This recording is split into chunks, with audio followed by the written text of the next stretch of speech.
فخر رحمان صاحب، آپ وہاں پر موجود تھے اور سارے مناظر آپ نے دیکھے، کیسے آپ اس کو ڈسکرائب کریں گے؟ شکریہ سمیع صاحب۔ سب سے پہلے تو میں آپ کو یہ بتاؤں کہ 23 مارچ 1940 کے حوالے سے آج کی جو تقریب تھی یہ بالکل ایک تاریخی نوعیت کی تھی۔ ایک تاریخ 23 مارچ 1940 کو رقم ہوئی تھی جب قرارداد پاکستان منظور ہوئی تھی، اور دوسری آج رقم ہوئی جب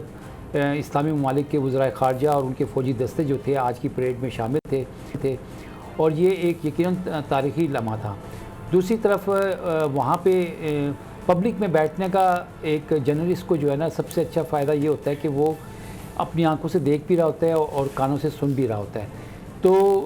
جب یہ اناؤنسمنٹ ہوئی کہ وزیر اعظم عمران خان صاحب جو ہیں وہ پریڈ گراؤنڈ میں ان کا کنوائے داخل ہو چکا ہے، تو اسی وقت جس انکلوجر میں میں بیٹھا ہوا تھا وہاں پر لوگ جو تھے وہ سب اپنی نشستوں سے کھڑے ہو گئے اور تالیاں انہوں نے بجانی شروع کر دیں۔ اور جب یہ اناؤنسمنٹ ہوئی کہ وہ چبوترے کے سامنے پہنچ گئے ہیں جہاں پہ سلامی کا جو چبوترا بنایا گیا تھا، تو اس کے بعد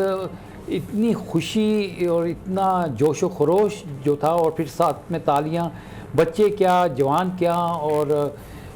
جو سویلینز تھے جو آفیسرز تھے سب جو تھے وہ ایک رسپیکٹ فل طریقے سے انہوں نے ان کا ویلکم کیا اور اسٹینڈنگ اوویشن دی، یعنی کھڑے ہو کے ان کو ویلکم کیا۔ تو یہ تمام میں نے خود کھڑے ہو کر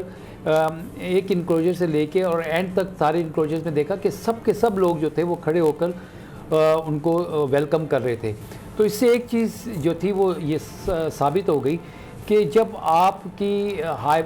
ہائی مورل اتھارٹی ہو اور آپ کے اوپر کوئی داغ نہ ہو تو آپ کو کسی کو کوئی کال دینے کی ضرورت نہیں ہے، آپ کی عزت جو ہے نا وہ خود بخود معاشرہ کرتا ہے۔ بالکل ٹھیک ہو گیا۔